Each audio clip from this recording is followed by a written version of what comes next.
Welcome students, our next chapter is factorization.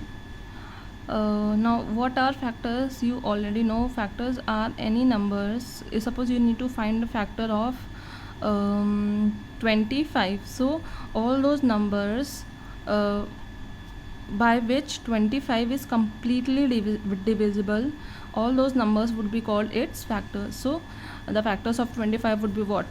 1, 5 and 25 itself. Okay, 1 and the number itself is always included, and apart from these two numbers, whatever other factors are there, you write those factors. So the factors of 25 would be 1, 5, 25. Suppose you need to find the factors of if I say 12. So what are the factors of 12? 1, 2, 3, 4, 6.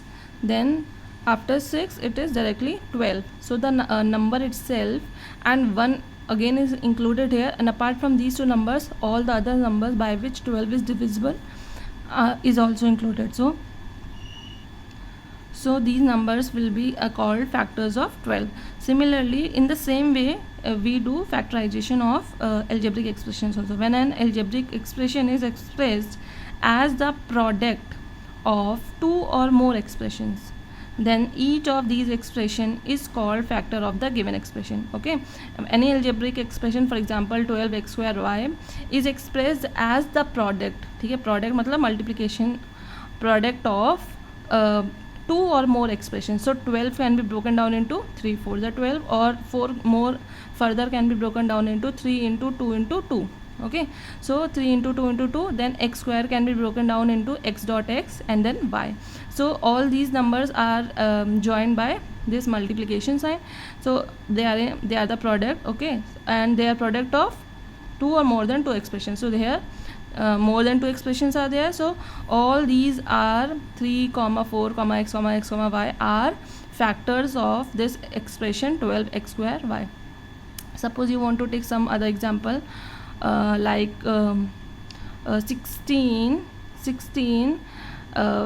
pq square r, p q square r. Okay, so how you are going to break 16 will be broken as 2 into 2 2s are 4, 4 2s are 8, 8 2s are 16. So these are the factors of 16, and then after 16 how we will expand the variables. P dot q square was there, so q dot q. This is how you are going to expand the variables. Now these are all the factors of 16 p q square. Okay, p square. Then now next topic is how to find HCF or highest common factor or greatest common divisor of monomial, of any monomial. Monomial is what? Monomial is any algebraic expression having a single term. So 9pq is a monomial. So how you will break there are two monomials, you have to find the HCF of 9pq and 15q square p. Okay, so first of all we will break, or we will write factors of 9pq. So 9 can be broken as 3 into 3, then p into q. Similarly 15 can be broken down into 3 into 5, then q into q, and then p. Okay, you can also write p first and then q into q, no problem there. Okay, now to find the HCF or GCD of these two expressions, what we'll do, we will find those numbers which are present in both the expressions. You need to find those numbers or those variables which are present in both the expression. Or suppose here only there are two expressions, two algebraic or two monomials. If more than two monomials are there, suppose 3 are there or 4 are there, so you need to find those variables or numbers which are present in all the expressions given in the question, not just two, in all the expression. Question में जितने भी expression दिए हों, अगर यहाँ पे तो सिर्फ 2 ही दिए हुए हैं, अगर 3 दिए हुए हैं तो 3 उन तीनों में आना चाहिए, अगर 4 दिए हुए हैं तो उन all 4 there should be common. Okay, now here as you can see 3 is there in both the expression, so we have encircled it. Then again one more 3 is there in 9, but one more 3 is not present with 15.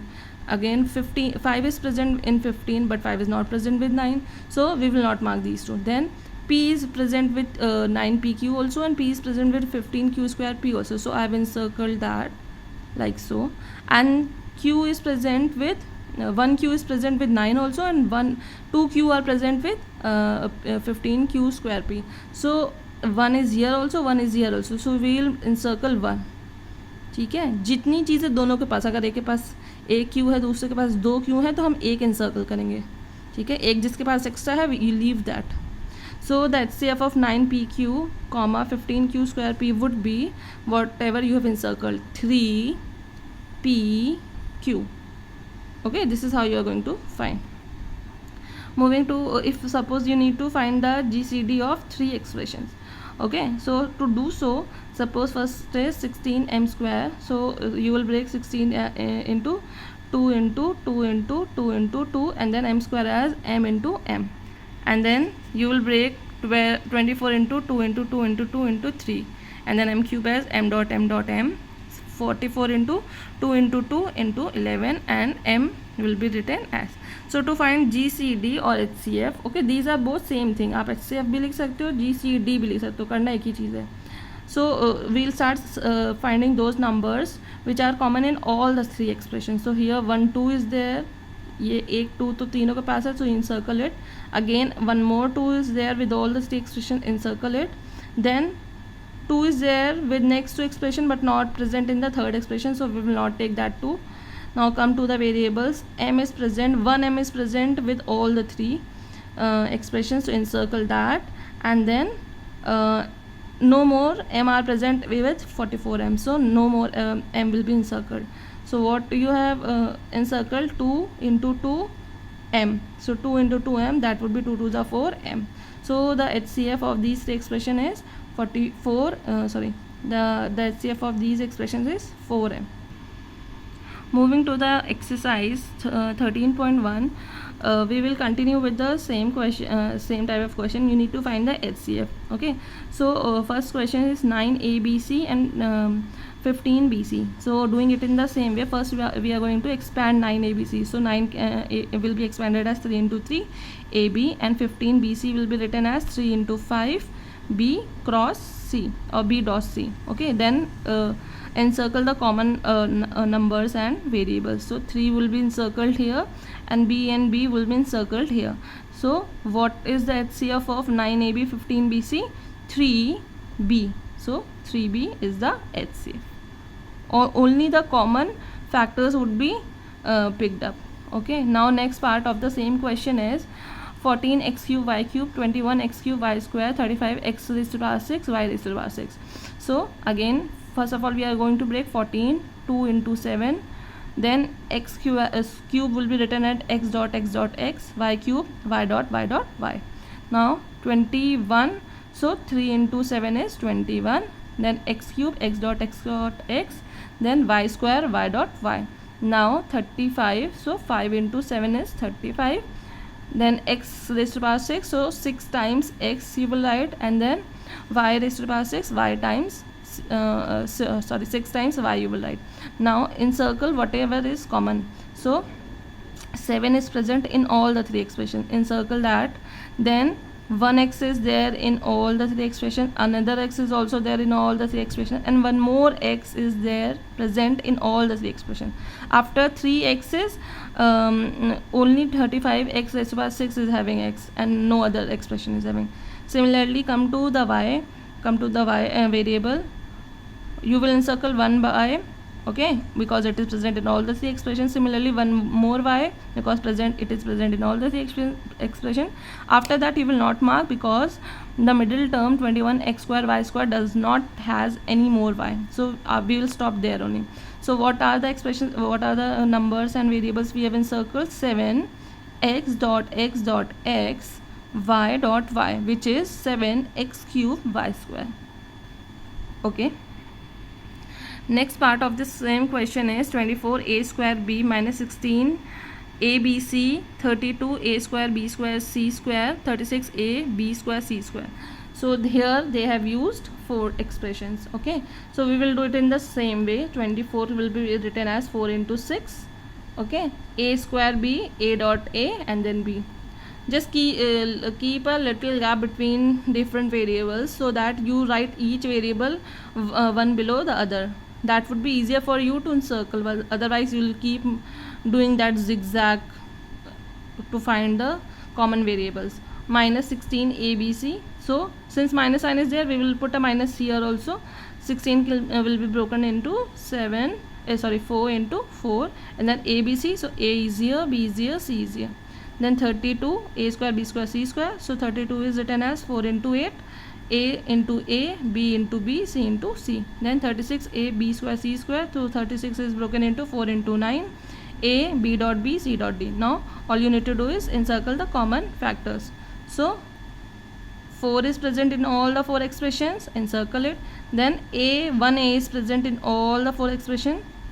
Okay, and if you see these numbers, 3 numbers 6, 4 and 8, you will see that all these numbers, although they don't seem similar, but 2 is their common factor. Okay अगर ये 9 भी कोई even number होता तो हमें यहाँ से एक 2 भी निकालना पड़ता, ठीक है. ऑल्दो 6, 4, 8 एंड सपोज यहाँ पे 10 होता तो देखने में सिमिलर नहीं लगते, लेकिन सबके पास एक 2 ज़रूर होता है because all the numbers are even.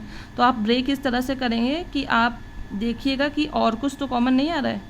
Alright, I have written it in this way because I knew that 9 would be a odd number, तो कुछ कॉमन नहीं निकलेगा apart from this.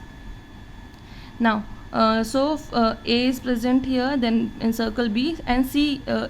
For C, you will see that 24A square B does not has any C, so we can't encircle C because the first expression does not have C, and we only mark or we only encircle those variables or numbers which are present in all the expressions. So the final answer of this part is HCF is 4AB.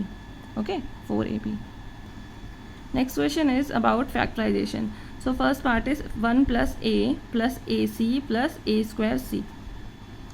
Now there are 4 terms. Okay, so if you see it very carefully, in the first 2 terms nothing seems common. 1 and A, 1 is there, 1 nothing can be more less than like 1. Okay, तो आप इसमें से क्या common ले सकते हो, 1 तो already लिखा हुआ है. Then A is there, then the last 2 terms are A C and A square C. तो लास्ट 2 टर्म्स में से ए और सी तो निकल आएगा, लेकिन फर्स्ट 2 टर्म्स में से कुछ नहीं निकल रहा है जो कॉमन आपको दिखे. तो when such cases are there कि आपके पास 2 टर्म्स है उसमें से आपको लगता है कि कुछ भी कॉमन नहीं है, तो when 1 can always be a factor of every number. अभी एक्सप्लेनेशन किया था जब फैक्टर्स एक्सप्लेन करते एग्जाम्पल दे रहे थे स्टार्टिंग में 25 के फैक्टर्स पूछे थे. तो what did I tell you that 1 and the number itself are always the factor of every number. Okay, so 1 तो हर चीज़ का फैक्टर होता है, तो we can always write 1. So 1 plus A में nothing is, since nothing is common, so we will keep this in bracket 1 plus A, और यहाँ पे हम 1 लिख देंगे, ठीक है. Then come to the next 2 terms, a C plus a square c. So what is common in both the numbers, a c. A c तो दोनों के पास से मिल ही जाएगा. सो ए सी को कॉमन लिया तो ए सी बाहर लिख दिया. Then put a bracket and कैसे निकालते हैं, क्या बचा, टर्म था ए सी, कॉमन क्या ले लिया, ए सी कट डाउन हुआ, क्या बचा 1. सो राइट 1, देन प्लस का साइन. फिर टर्म था ए स्क्वायर सी, क्या कॉमन ले लिया, a c cancelled out, a and 1 power got cancel out, what is left a. So plus a. Now as you can see both the brackets are same. Now what else can be taken common? We can take this complete bracket, this complete binomial term as common. So 1 plus a को common लेने के बाद क्या बचा, if you take 1 plus a out from here, what is left, only 1. So write a bracket, write 1 plus in between from here, then from this term if we take 1 plus a out, what is left, ac. So plus ac. So these are the factors of these expressions. और ये 2 brackets के बीच में कोई sign नहीं, मतलब कि multiplication sign है. And factors are what, they are product of the of 2 और more than 2 expressions. Then move to the next part which is A B minus B C minus A C plus C square plus A B minus B C. To take common we always normally if we see that there is something common in all the expressions, so we take common at once only. But if we see that all the terms does not carry the same common factor, AB, then BC, then AC it has B, it has D, but it doesn't has B. It has C, it has C, but this doesn't has C. So all the factors, all the terms are not having same term or same variable or number as common. So in such cases, what do? We take two expression, those two expressions together, or any two expressions together, in which you can see that there is something in common. So in first two expression you can see B is there, in third, fourth expression you can see both are carrying C, and in the last two expressions again B is there with both the terms. So we will write the question, copy down the question, and then from the first two terms we will take B as common. So take out B. What is left from here? If we take out B from AB, A is left, then write minus sign. Then again if we take out B from BC, what is left? C. So close the bracket. A minus C is within the bracket. Now move to the next term. If minus sign is there, okay, so always be very careful with signs. Okay, now first of all you will see what is common here. C is common here, write C, okay, and put a minus sign here. Now always be very careful about the sign which should be inside the bracket. If I have taken out C from AC, what is left? A is left, okay, but you have written minus sign here, so minus C multiplied by A will give you minus AC. याद रखिएगा, sign इस तरह से put करना है कि वापस अगर ब्रैकेट के अंदर मल्टीप्लिकेशन करें तो ऊपर वाले एक्सप्रेशन के साथ जो ऊपर एक्सप्रेशन है जिसमें से कॉमन लिया है उससे बिल्कुल मैच भी करे और साइन भी एग्जैक्टली सेम आए. So minus c multiplied by positive a. यहाँ पे माइनस का साइन मत लगा दीजिएगा, वरना minus c into minus a would give you plus a c, वहीं से रॉन्ग हो जाएगा. ठीक है, so minus c multiplied by a is minus A c. Then minus c, अब यहाँ पे देखिए नेक्स्ट टर्म में क्या है, यहाँ पे प्लस सी लिखा हुआ है. अगर आप देखिए, अगर यहाँ पे बीच में आप प्लस का साइन लगा दोगे, जब माइनस होता है तभी इतना थोड़ा सा सोचना पड़ता है, जब all the numbers are positive तो उतना सोचना नहीं पड़ता है. अगर यहाँ पे आप, क्योंकि यहाँ पे प्लस का साइन लगा हुआ है, अगर आप इसको प्लस कर दोगे तो क्या होगा, minus c multiplied by plus c क्या हो जाएगा, सी इंटू सी, तो सी स्क्वायर हो जाएगा, लेकिन माइनस प्लस बीच में क्या दे देगा, minus.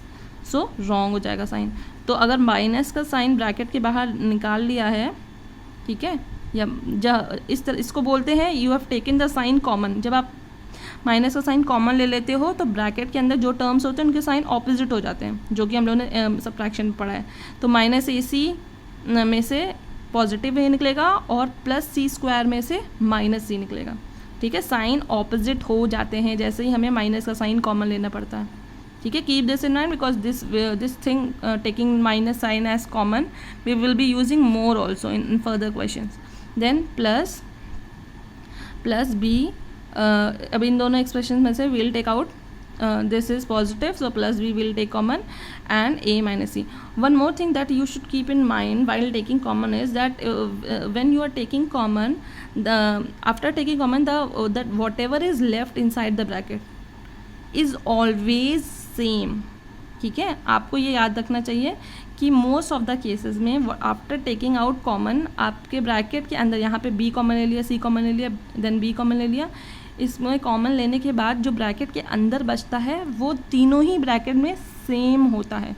Look at the first question, दोनों जो ब्रैकेट बचे हैं उसमें 1 प्लस ए बच रहा है. ठीक है, ए माइनस सी, ए माइनस सी, ए माइनस सी. सो अगर आपको कभी कोई कन्फ्यूजन होती है कि यहाँ पे जब माइनस का साइन कॉमन लिया है तो यहाँ पे माइनस ए होगा कि प्लस सी होगा या कैसे होगा, याद रखिए अगर यहाँ पे ए माइनस सी आया है तो इधर भी ए माइनस सी ही आना चाहिए. ठीक है, सो ए माइनस सी करना है, उसके हिसाब से कैसे चेंजेस करने हैं वो आप थोड़ा सा देखिएगा. ठीक है, that will come with practice. As the more you practice the more it will be clear to you. Now if you see a minus c and a minus c is present with all the three terms, so we will take a minus c common. So a minus c common निकाल लिया, bracket लगाया, इसमें से a minus c हटा दिया तो क्या बचा, b, राइट b. फिर इसमें से a minus c हटा दिया तो क्या बचा, minus c, right minus c. Then a minus c निकल गया तो क्या बचा, plus b, so plus b. b and b are there, so 2b minus c, like terms are there, इन्हें हम ऐड कर देंगे तो b plus b 2b minus c. So this is the final answer, or these are the factors of the given expression. Come to the next part of the same question. Question is 12 x cube y raised to power 4 minus 4 x raised to power 5 y square. Okay, so to solve this you can do it in 2 ways. आप variables को expand कर लो, ठीक है, तो आपको ज़्यादा easily HCF समझ में आएगा कि कैसे HCF निकालें. और अगर आपको एक्सपैंड करने की ज़रूरत नहीं है तो आप नॉर्मली सिर्फ नंबर्स का को एक्सपैंड कर लो. तो 12 can be written as 3 into 4 x cube है. Okay, this is x cube y raise to the power 4 minus 4x square y square. Okay, so what is there common. ठीक है, अब इसमें अगर न्यूमरिक वैल्यू देखें तो यहाँ पे 4 है, यहाँ पे 4 है, तो हमने 4 निकाल लिया.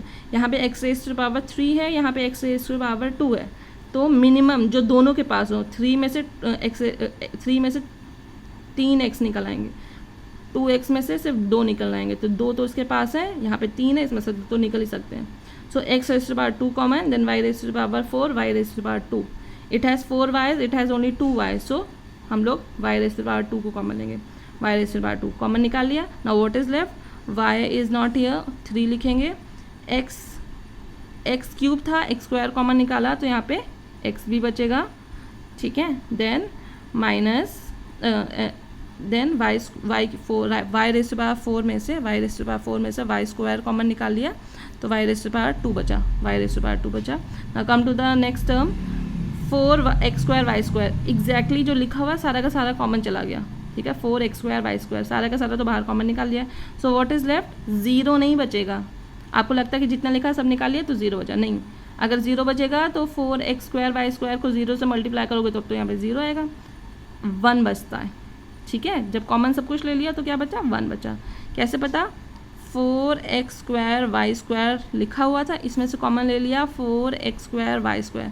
कटिंग करेंगे तो 0 थोड़ी ना आता है, 1 आता है. इस 4x स्क्वायर वाई स्क्वायर की टेबल में 4x स्क्वायर वाई स्क्वायर कितनी बार आएगा? 1 आएगा. So 1 is left. Okay, so this is the final answer. Move to the next part of this question which is x a plus b raised to the power 4 then plus y a plus b raised to the power 3 plus 2 a plus b raised to the power 2. So if you see this bracket a plus b is present in all the 3 terms but with different degrees or with different powers. Okay, so what we'll do, we will take out common which is the minimum power of a plus b. Bracket के बाहर जो लिखा हुआ उन्हें भी एक बार compare करके देख लेते हैं कि कुछ कॉमन तो नहीं है. यहाँ पे x है, यहाँ पे y, यहाँ पे 2 है, तो ऑब्वियसली नथिंग इज़ कॉमन. तो इसमें से कुछ भी हम निकाल नहीं सकते हैं. और so a plus b raise to power 4, a plus b raise to power 3, a plus b raise to power 2 में से सबसे ऐसी कौन सा पावर है जो तीनों के पास कॉमन है? a plus b raise to power 2. 2 इसके पास मिल जाएगा, यहाँ पे 3 है, इसमें से भी 2 मिल जाएगा, यहाँ पे 4 है, इसमें से भी 2 मिल जाएगा. सो कॉमन क्या लेंगे? a plus b raise to the power 2 common ले लिया. यहाँ पे क्या लिखा था? x लिखा था, x लिख दिया. a plus b raise to power 4 में से a plus b raise to power 2 निकाल दिया तो कितना बचा? 4 में से 2 पावर निकाल दी तो क्या बचा? a plus b raise to the power 2. Then बीच में प्लस का sign, write y. Then a plus b raise to power 3 में से a plus b raise to power 2 निकाल दिया तो क्या बचा? Only a plus b raise to power 1 लिखने की जरूरत नहीं है, just write a plus b. And then from the last term a plus b whole square में से a plus b whole square निकाल दिया तो क्या बचा? 1 विल बी लेफ्ट. तो 2 इंटू 1 या 2 लिख दो. 2 तो है ही यहाँ पे और ये पूरा का पूरा हट गया, तो यहाँ पे 1 लिखना है तो लिख दीजिए, नहीं तो मतलब कि 2 इंटू 1. ठीक है, 2 इंटू 1 लिखना है तो 2 इंटू 1 लिख दीजिए, 2 1 जा 2 तो वैसे ही होता है. So this is the answer. Okay, now move to the next part of this question. 9a 3a minus 5b minus 12a square 3a minus 5b. अब पिछले वाले क्वेश्चन में जो ब्रैकेट के बाहर लिखा था वो सेम नहीं था या उसमें से कुछ भी कॉमन नहीं था. यहाँ पे देखिए जो ब्रैकेट के बाहर लिखा हुआ है उसमें से भी कॉमन निकल सकता है. कैसे? देखिए 3a minus 5b is common in both the terms. Okay, तो वो तो कॉमन है ही. 9a can be written as 3 into 3a. Yes, 9a can be written as 9 can be broken down into 3 into 3 and then a. और उसके पीछे लिख दिया 3a माइनस 5b, बीच में माइनस का साइन लगा दिया. Then 12 can be broken down into 3 into 4 a square a into a. और उसके बाद 3a माइनस 5b लिख दिया. ठीक है, अब इसमें से क्या क्या कॉमन निकाल सकते हैं? सबसे पहले तो ये पूरा का पूरा ब्रैकेट दोनों के पास है, तो ये ब्रैकेट निकल आएगा, तो ये लिख दिया ब्रैकेट, ठीक है। देन यहाँ पे 3a है, यहाँ पे भी 3 है और एक a है, ठीक है। तो हम साथ में और क्या निकाल सकते हैं, 3a, ठीक है। तो 3a bracket 3a minus 5b, ये इतना पूरा का पूरा कॉमन आया है, ठीक है। अब क्या बचा कॉमन लेने के बाद अंदर, तो ये कॉमन ले चुके हैं और ये भी कॉमन ले चुके हैं, तो क्या बचा, ओनली 3 इज लेफ्ट, राइट 3, बीच में माइनस का साइन, फिर ये कॉमन ले चुके हैं, ये कॉमन ले चुके हैं, ये भी कॉमन ले चुके हैं, so what is left, 4a, so minus 4a is left. So this is the factor of this question. Come to the next part. Next part is x bracket a minus 3 plus y bracket 3 minus a. अच्छा, अब इस question में bracket में जो लिखा है उसके terms अगर देखें तो a भी है 3 भी है, यहाँ पे भी 3 भी है a भी है.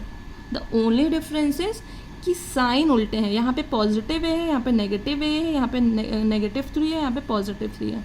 सो फॉर सच केसेस जहाँ पे ब्रैकेट के अंदर जो लिखा है वो है तो सेम, टर्म्स दिख तो सेम रहे, लेकिन उनके साइन ऑपोजिट है. तो ऐसे क्वेश्चंस के लिए हम क्या करते हैं, अभी मैंने पीछे बताया था कि हम नेगेटिव साइन कॉमन ले लेते हैं. ठीक है, नेगेटिव साइन कॉमन लेकर क्या होगा कि ब्रैकेट के अंदर जो भी नंबर्स लिखे हुए हैं उनके साइन सारे ऑपोजिट हो जाते हैं. तो पहला टर्म जैसे लिखा हुआ वैसे ही कॉपी कर लेंगे.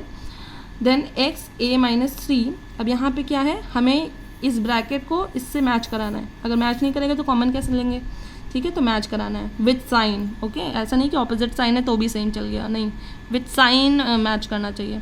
सो for doing so we will take, यहाँ इस ब्रैकेट के अंदर से हम माइनस का साइन निकालेंगे. ठीक है, माइनस का साइन निकालेंगे तो अंदर से माइनस का साइन निकल के आया, पॉजिटिव साइन से मल्टीप्लाई होगा प्लस इंटू, या प्लस माइनस क्या होता है मल्टीप्लिकेशन, माइनस. तो यहाँ पे y के आगे क्या लग गया, माइनस. ठीक है, और जैसे ही नेगेटिव साइन कॉमन लिया, positive 3 became minus 3 and minus a became plus a. अब देखो सीक्वेंस बस चेंज करने की जरूरत है. Come to the next step, x a minus 3 minus y. अब ये जो माइनस 3 पहले लिखा हुआ था इसको हमने पीछे कर दिया और ये पॉजिटिव ए को आगे कर दिया. Now you can see both the brackets look same. बस हमने क्या किया, माइनस का साइन बाहर निकाल के ये जो y था इसका साइन चेंज कर दिया. अंदर से निकला तो इसके पास आया. अगर सपोज अगर यहाँ पे ऐसे होता कि माइनस वाई लिखा होता, ठीक है, बीच में यहाँ पे प्लस वाई लिखा था ना, माइनस वाई लिखा होता एंड 3 माइनस ए ऐसे लिखा होता, और हमने इसमें से नेगेटिव साइन निकाला. तो जब नेगेटिव साइन निकल के माइनस के पास पहुँचता तो माइनस माइनस मल्टीप्लिकेशन में क्या होता है, माइनस माइनस मल्टीप्लिकेशन में प्लस वाई हो जाता, and again the sign would have changed in the same way. अंदर के साइन चेंज हो जाते हैं. ठीक है, अंदर से नेगेटिव साइन निकाल के बाहर जैसा भी साइन हो, अगर पॉजिटिव हो तो माइनस प्लस माइनस हो जाएगा, अगर नेगेटिव है तो माइनस माइनस माइनस ही रहेगा, सॉरी माइनस माइनस पॉजिटिव हो जाएगा, साइन चेंज हो जाएगा as per the rules of multiplication. ठीक है, now as you can see both the expressions are carrying the same bracket a minus 3, so we will take a minus 3 common. What is left, इसमें से a minus 3 निकाल दिया, x is left, and then इसमें से a minus 3 निकाल दिया, minus y is left. So this is the factor. Move to the next question, x minus y whole square minus 2 bracket x minus y. तो x minus y whole square को कैसे break कर सकते हैं, x minus y dot x minus y, इसकी power 2 है ना, तो इसको एक्सपैंड करके इस तरह लिख सकते हैं, देन माइनस 2xy. अब इसमें से देखिए क्या कॉमन है, ये ब्रैकेट यहाँ पे है, ये ब्रैकेट यहाँ पे है, इसके अलावा तो कुछ भी कॉमन नहीं दिख रहा है. So we will take x minus y as common. Now what is left, we have taken out this common, तो यहाँ पे क्या बचा, x माइनस वाई बचा है, तो x माइनस वाई लिख दिया, बीच में माइनस का साइन था, यहाँ से भी x माइनस वाई निकाल लिया तो क्या बचा, माइनस 2 बचा, तो माइनस 2 बचा. तो दीज आर द फैक्टर्स. ठीक है, इसको चाहो तो ब्रैकेट खोल लो, तो नेक्स्ट स्टेप में x minus y minus 2 single bracket में, एंड यहाँ पे x माइनस वाई लिखना है तो लिख सकते हैं, मतलब ब्रैकेट एक खोलना है, बाकी जैसे यहाँ पे 2 ब्रैकेट लगे हैं तो उसको एक रिमूव कर सकते हैं नेक्स्ट स्टेप में, nothing else. Answer would remain the same. Next part of this question is x minus y whole square plus 4x minus 8y. Now if you see nothing seems common.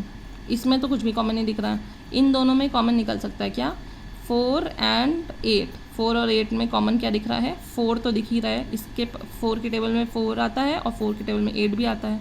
सो जो first bracket है x minus 2y whole square उसको वैसे ही लिखेंगे, plus इन दोनों में से हमने क्या निकाल लिया, 4 निकाल लिया. तो 4 निकालने के बाद क्या बच रहा है यहाँ पे, 4x में से 4 निकाल लिया, x is left, this is nothing. Okay, and then 8y में से 4 निकाल लिया, what is left, minus 2y. Now if you see both the brackets look same, ठीक है, पहले नहीं दिख रहे थे लेकिन एक कॉमन ले लिया, पीछे के दो टर्म्स में से कॉमन ले लिया, तो फिर अब दोनों ब्रैकेट सेम दिख रहे हैं, x minus 2y x minus 2y। ठीक है, so now from here we can take x minus 2y common. So x minus 2y whole square में से x माइनस 2y कॉमन ले लिया, तो ब्रैकेट के अंदर क्या बचा, x माइनस 2y 1। ठीक है, then from here if I take out x minus 2y what would be left, +4, so +4, so this is the final answer. Next part is 2x square plus 3xy minus 2xz minus 3y square. So 4 terms हैं, हम पहले first 2 terms को देखेंगे। 2x square plus 3xy, ठीक है, तो ठीक है, इसको दो तरीके से कर सकते हैं। आप फर्स्ट 2 टर्म्स में से कॉमन ले सकते हैं एंड देन लास्ट 2 टर्म्स में से कॉमन ले लीजिए, आंसर सेम आएगा। ठीक है, what I have done here is that I have brought those terms together जिनके कांस्टेंट नंबर सेम है, मतलब कि 2 is here also, 2 is here also, so I have written these 2 terms first together. तो 2x square minus 2xy plus 3xy minus 3yz। ठीक है, आप first 2 terms में x common ले सकते हो, लास्ट 2 टर्म्स में z कॉमन ले सकते हो, उस तरीके से भी कर सकते हो, answer would remain the same, no changes at all. Okay, so if you see in the first 2 terms, जैसे इसमें मैंने किया है, तो यहाँ पे 2 कॉमन है दोनों के पास और x भी कॉमन है दोनों के पास, तो 2x कॉमन लेने के बाद यहाँ क्या बचा, 2x स्क्वायर में से 2x ले लिया, only x is left, and 2x z में से 2x निकाल लिया, z is left. This is done. Then come to the next 2 terms, 3xy and minus 3yz, so 3 and y are common. ठीक है, उसके बाद what is left, x is left over here minus z is left over here. Common लेने के बाद always you should check that जो आपके 2 brackets आए हैं उनके साइन सेम है कि नहीं, या वो जो उसके अंदर लिखा हुआ है वो सेम है कि नहीं। कभी कभी अगर आपने कुछ गलती की है तो आप अपनी गलती खुद से फाइंड आउट कर सकते हो, अगर ब्रैकेट सेम नहीं आ रहे हैं। हो सकता है आपने माइनस का साइन कॉमन नहीं लिया हो, या आपने गलती से कुछ गलत कैलकुलेशन करके ब्रैकेट से कॉमन ले लिया हो। So you can always find your own mistake after if you check the brackets. Now x minus z is present in both the terms, so we will take x minus z as common. इसमें से x minus z निकाल लिया, what is left, 2x, right, 2x, बीच में plus का sign. इसमें से x minus z common ले लिया, what is left, 3y, right, 3y है, and close the bracket. So these are the 2 factors. Moving to the next part, which is pa square plus qb square plus pb square plus qa square. Now sometimes it happens that the terms which are written, जैसे पहले 2 terms जो लिखे हुए हैं, अब इसमें कुछ भी कॉमन नहीं दिख रहा, pa square plus qb square, और उसी तरीके से लास्ट 2 टर्म्स में भी कुछ कॉमन नहीं दिख रहा है। तो इस तरह के क्वेश्चन में हम क्या करते हैं, हम रीग्रुपिंग कर देते हैं। रीग्रुपिंग क्या होता है, मतलब कि उन 2 टर्म्स को पास पास ले आते हैं या एक साथ पहले ले आते हैं जिनमें कुछ कॉमन दिख रहा हो। तो पी ए स्क्वायर में आप पी ए स्क्वायर को किसके पास ले जा सकते हो, आप जो चीज़ कॉमन देखना चाह रहे हो, ठीक है, आपको जो सही लगे आप उसको कर सकते हो। आप पी को अगर देख रहे हो तो पी वाला टर्म ये है, अगर आप ए स्क्वायर पे फोकस कर रहे हो तो ए स्क्वायर वाला टर्म ये है। ठीक है, आप जिस भी चीज़ को साथ साथ लाना चाह रहे हो, अगर आप ए स्क्वायर को फोकस करके साथ में ला रहे हो तो आप अलग तरीके से करोगे, 2 अलग टर्म्स को उठाओगे। अगर आप पी को फोकस करके उससे टुगेदर पुट कर रहे हो तो आप अलग 2 टर्म्स को पुट करो, but any way you do it the answer would remain the same, no doubt about that. Okay, so p a square p a square, साथ में हम ले आए क्यू ए स्क्वायर। ठीक है, Q A square, I've done the rearrangement here, q a square, then what is left, plus q b square plus p b square। तो इन दोनों में a square common है, take a square common, what is left, p plus q, then put plus sign here, b square is common, take b square is common, and then what is left, q plus b। अब a plus b and b plus a तो एक ही चीज़ होती है। so in the next step q plus p को आप p plus q लिख दो, now both the bracket look same। So p plus q common ले लो नेक्स्ट स्टेप में, what is left, a square plus b square. Alright, then moving to the last question of this exercise, which is a plus a plus b plus c plus ab plus ac plus bc plus a plus b plus c, a b c। Okay, so अब इसको देखें, first 2 terms last 2 terms कुछ similar नहीं दिख रहा है। सो हम क्या करेंगे, थोड़ा सा रीअरेंजमेंट कर लेंगे। ठीक है, सो थोड़ा सा रीअरेंजमेंट करेंगे तो क्या होगा, 1 प्लस a को तो हम एक साथ ही रखते हैं। ठीक है, जो बी सी वाला टर्म है उसको ए बी सी के साथ रख दिया, बी सी वाला टर्म को ए बी सी के साथ रख दिया, देन बी प्लस सी को एक साथ रखा है, then A B plus a सी को एक साथ रखा है, ठीक है। नाउ फर्स्ट टू टर्म्स में कुछ कॉमन नहीं है, जब कुछ कॉमन नहीं होता तो वन कॉमन होता है, तो वन बाहर लिख के वन प्लस ए लिख दिया। नाउ नेक्स्ट टू टर्म्स में if you see b c is common, so take b c common, one plus a. अब देखिए ये दोनों ब्रैकेट सेम आने लगे, ठीक है, यानी इतना सही किया। Now come to the next two term b plus c, again nothing seems common, कोई कॉमन नहीं है, तो घबराने की जरूरत नहीं कि ये तो इसे मैच ही नहीं करेगा, कोई बात नहीं, ठीक है। नथिंग सीम कॉमन, जो आ रहा है वो करते जाओ। वन यहाँ पे लिखो, वन तो कॉमन होता है, ये b plus c. Now move to the last two terms, इसमें से क्या निकल सकता है, ए निकल सकता है, तो ए निकाल लिया, बी प्लस सी। अब अगर आप ध्यान से देखिए तो इन दोनों टर्म्स के ब्रैकेट सेम है और इन दोनों टर्म्स के ब्रैकेट सेम है, तो अलग अलग पहले इतना कर लेते हैं, ठीक है। अब इसमें से ए प्लस वन प्लस ए अगर निकाल लिया कॉमन, तो क्या बचा, यहाँ पे ब्रैकेट लगा के वन प्लस, इसमें से वन प्लस ए निकाल लिया तो क्या बचा, बी सी, ठीक है। इतना पार्ट आई हैव सॉल्व्ड, इतना इसके फैक्टर्स आ गए। बीच में प्लस का साइन लगाया, बी प्लस सी दोनों के पास है, तो बी प्लस सी अगर कॉमन ले लिया तो what is left in the bracket, one plus a. अब फिर से अगर आप ध्यान से देखेंगे तो one plus a is present with both the factors, तो फिर से कॉमन ले लेना, इसमें 2-3 बार कॉमन लेना है। क्वेश्चन वैसे ही करना है, बस ये है कि 3 बार कॉमन लिया, पहले यहाँ पे कॉमन लिया, फिर यहाँ पे कॉमन लिया, फिर यहाँ पे कॉमन लिया। अब ए प्लस वन प्लस ए कॉमन लेंगे तो वन प्लस ए कॉमन लेने के बाद क्या बचा, one plus b c, one plus b c, और यहाँ से वन प्लस ए कॉमन लेने के बाद क्या बचा, प्लस बी प्लस सी, सो प्लस बी प्लस सी। कोई भी लाइक टर्म्स नहीं है तो कोई एडिशन सब्ट्रैक्शन कुछ नहीं करना है, बस यहीं पे छोड़ देंगे। That's all for today for this exercise. If you have any confusion in any question, you can always ask. Thank you.